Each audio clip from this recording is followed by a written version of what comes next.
Everyone, मी मोना. तुमच्या सगळ्यांचं the मोनाज blog या मराठी चॅनलमध्ये खूप खूप स्वागत आहे.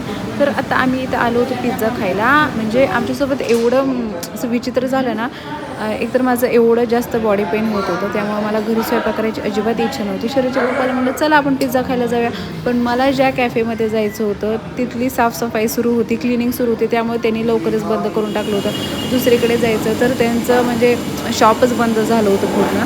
तर नंतर त्यामुळे आम्हाला इथे पिझ्झा हटला यावं लागलं. मला पिझ्झा हटचा पिझ्झा एवढा काही आवडत नाही, तर जे त्याची चॉईस असते, पण मला एवढा काही खास वाटत नाही. आणि मी खरं सांगते, म्हणजे एवढी इच्छा होती ना पिझ्झा खायची, पण तिथे गेल्यावरती मला एक स्लाईससुद्धा गेला नाही. तेवढंसुद्धा मी फिनिश केलं नाही. शरीने आणि शरीरच्या पप्पाने छान पोट भरून खाल्लं.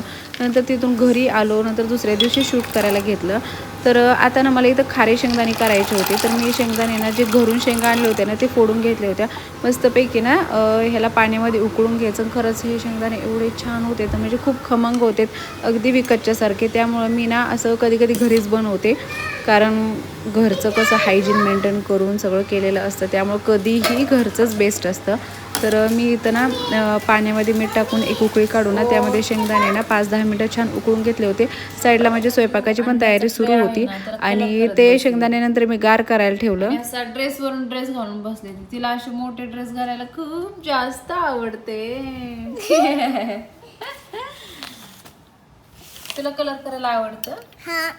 हो. किती आवडतं? लय आवडतं. हो, खूप जास्त.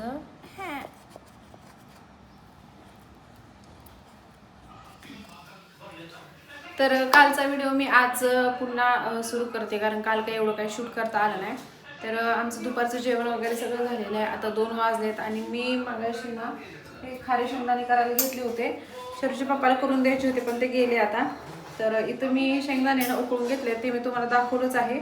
तर आता ना मला हे मिठामध्ये छान भाजून घ्यायचे. तर खारे शेंगदाणे घरचे वगैरे एकदम खमंग कसे बनवतात ना, ते मी तुमच्याशी शेअर करणार आहे. तर व्हिडिओ शेअरपर्यंत नक्की बघा. आवडला तर नक्की लाईक शेअर आणि सबस्क्राईब करा. चला दाखवते तुम्हाला. तर मी इथं आता मीठ गरम करायला ठेवते. आपल्याला एका कढईमध्ये मीठ गरम करायला ठेवायचं आहे.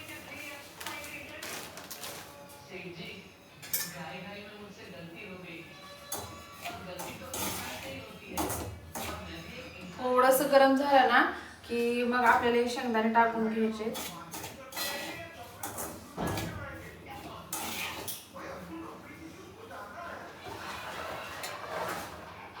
इकडे एवढे शेंगदाणे आहेत, त्यासाठी ना मी एवढं मीठ घेतलेलं आहे. आणि खरंच हे शेंगदाणे खूप छान लागते, तुम्ही एकदा नक्की करून बघा. मीठ गरम झालेलं आहे. आता मी नाही ते शेंगदाणे टाकून घेते.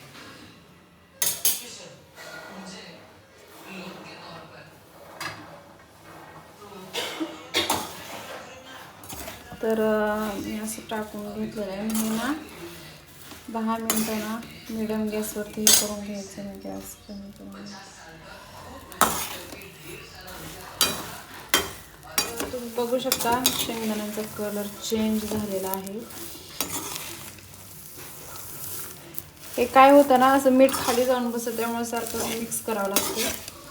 आपले शेंगदाणे तयार आहेत. मी गॅस बंद करते आणि हे ना ताटामध्ये काढून घेते.